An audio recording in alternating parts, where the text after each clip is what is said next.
Good morning. Right, nice. Good morning, distinguished guests and delegates of more than 80 countries. A warm welcome to the Nye University Scholars Leadership Symposium. This morning, we are privileged to have Dr. Hong Junham, the officer in charge and Deputy Executive Secretary of the United Nations Economic and Social Commission for the Asia and the Pacific, Dr. Wattanaphon Rangungthop, Secretary General of the Thai National Commission for UNESCO and Deputy Permanent Secretary, Ministry of Education, Thailand, and with her team, Ms. Nongsilly Mosika, Director, Bureau of International Cooperation, Mrs. Piwarat Mongnil, Chief of International Organization Unit, as well as Ms. Rachani Pongundom, Senior Program Officer from the Ministry of Education, Thailand. Thank you. And as well as Mr. Kim Solomon, the Secretary General of the Humanitarian Affairs, United Kingdom, is also here with us today, that he just previously spoke earlier. And we are indeed honored to co-host this event with the Ministry of Education in these 9 editions of the USLS. We are fortunate to have the support of 12 UN agencies as our strategic partners. Working with like-minded partners will definitely allow us to achieve the shared UN social development goals by 2030. And equally important is the partnership with like-minded corporate organizations. So I would again like to thank Thai Beverages, McDonald's, and KFC for their contribution towards the service day for the local communities. Allow me to begin with a short story by a Swiss-German artist, Paul Klee, entitled "The Dot." A dot went for a walk and turned into a line. It was so excited by this that it jumped up and down and is on its tip and did a dance. It twirled, looped, and turned somersault in the air until it became a drawing. The drawing all scrambled up in the sky, squealed for joy, turned into a cloud of song. The song took a step and became a dance, improvised yet formal, expressing a wide range of emotions like a tango. The notes of the song that fuel the dance mob into words. The words form groups and they found meaning. When words and meaning held hands, they form a story, which is a map in time. The meaning turned from words to pictures and found itself on the wall of a dark cave and the mysterious cavity that resides in all our heads. The dot, the line, the dance, the notes, the story, the song, and the meaning all embrace and form memory. Emboldened, the dot took a walk and came to a fork in the road. A sign on the left read "Reading Good," and behind the sign, the dot saw all manners of rewards and awards, all aesthetically pleasing and beautiful things. It didn't quite understand what it saw, but it was certainly enticed. The dot looked to the right and saw a sign simply saying, "Being good." After seeing all these things that looked beautiful, it saw something quite different. A world of being good, a world of understanding, a world of good work and accomplishment. The dot quickly made a choice between looking good or being good and headed toward the right fork. At the end of the road of being good, the dot found out that it was just a handshake and a hairbreadth from looking good. By being good, one naturally becomes beautiful and gain meaning, memory, and purpose. The dot walked on to find another fork in the road, a sign at the left saying big data. The sign was gold and intricately made. On the right, the sign, quite minimalistic and with clear letters, read big understanding. Big data or big understanding. The choice was simple and the goal is clear. The dot, the line, the dance, the story, and the painting had found connections. Memory become learning, learning become understanding. Learning is remembering what one is interested. Learning, interest, and memory are the tangle of understanding. Creating a map of meaning between data and understanding is the transformations of big data into big understanding. The dot had embraced understanding. Understanding precedes actions. Each of us is the dot on a journey. Memory become learning, learning become understanding. I sincerely hope that your memory here at the USLS will be part of your learning. Through this unique experience, it will be part of your understanding to create innovative solutions to address some of the most pressing social and environmental issues that the world is facing. Moving forward, how are you planning to go through your journey here at the USLS?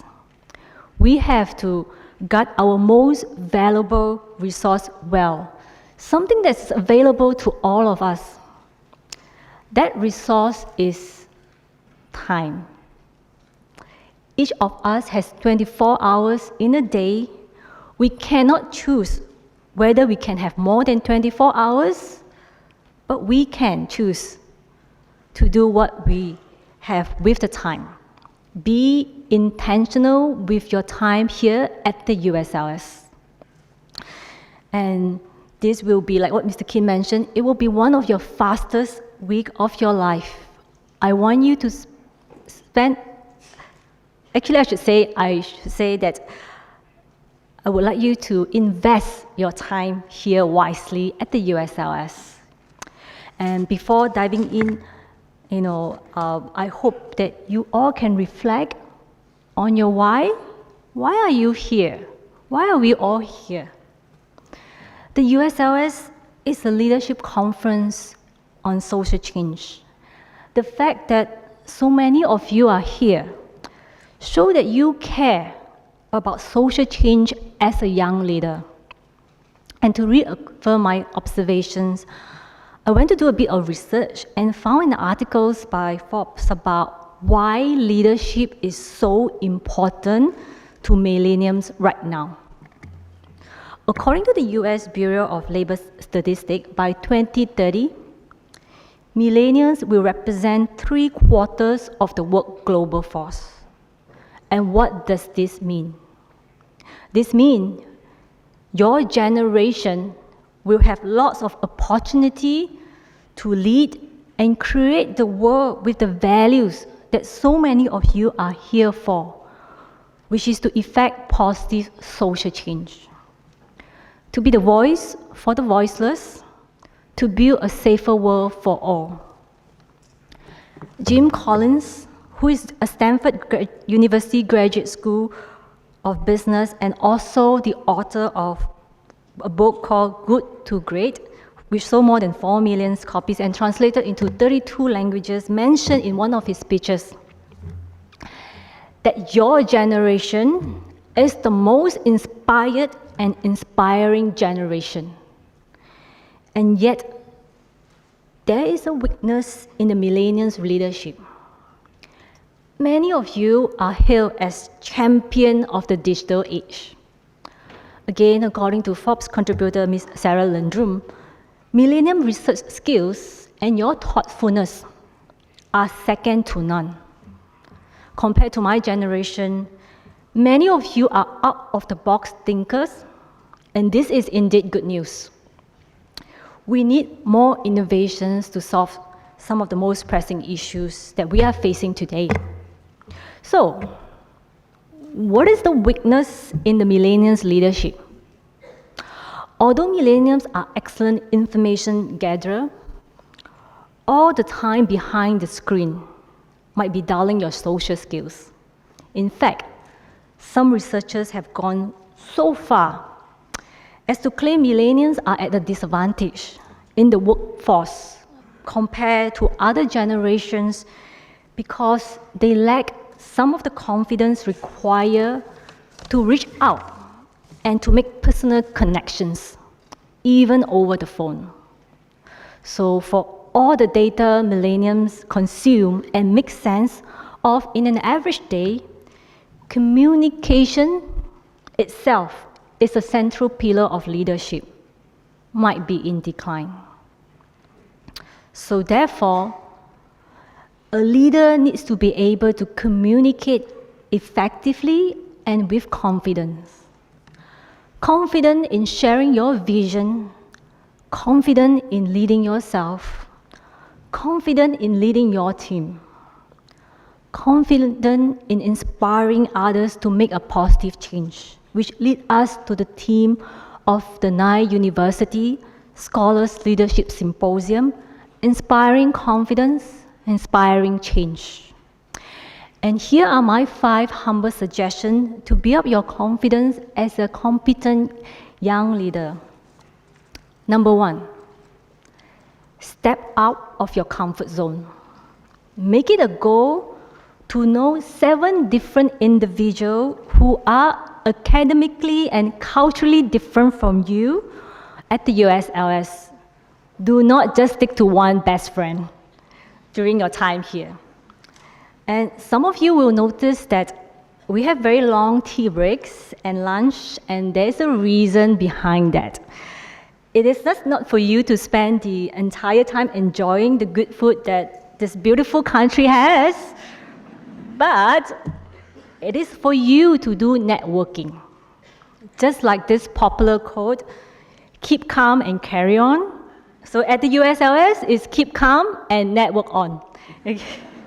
And if you follow this simple formula, at the end of this symposium, you will make 112 new friends from the 6 breakfast meals, 5 lunch meals, 5 coffee breaks, okay? And some of you will exceed these numbers, for I did not even include dinners, okay? This will definitely help you to sharpen your communication skills, okay?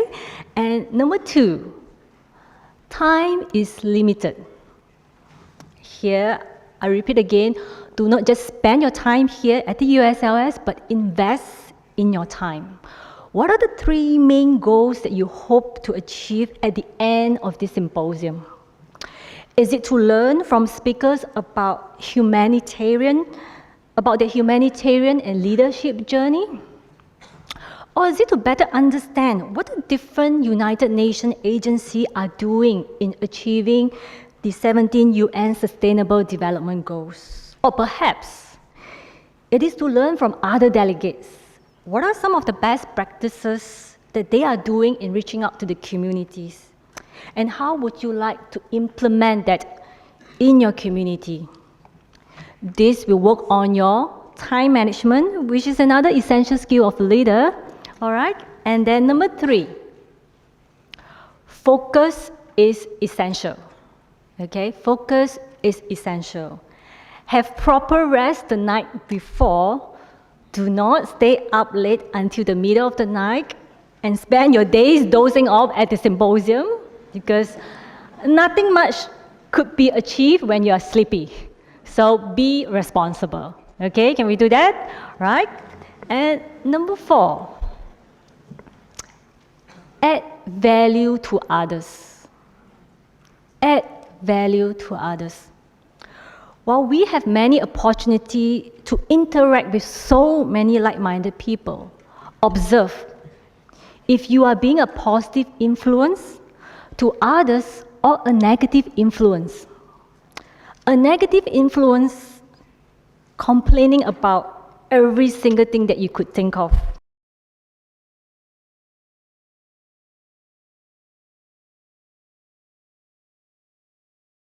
And I would like that you be that person that remember, someone that people remember with lots of positive energy.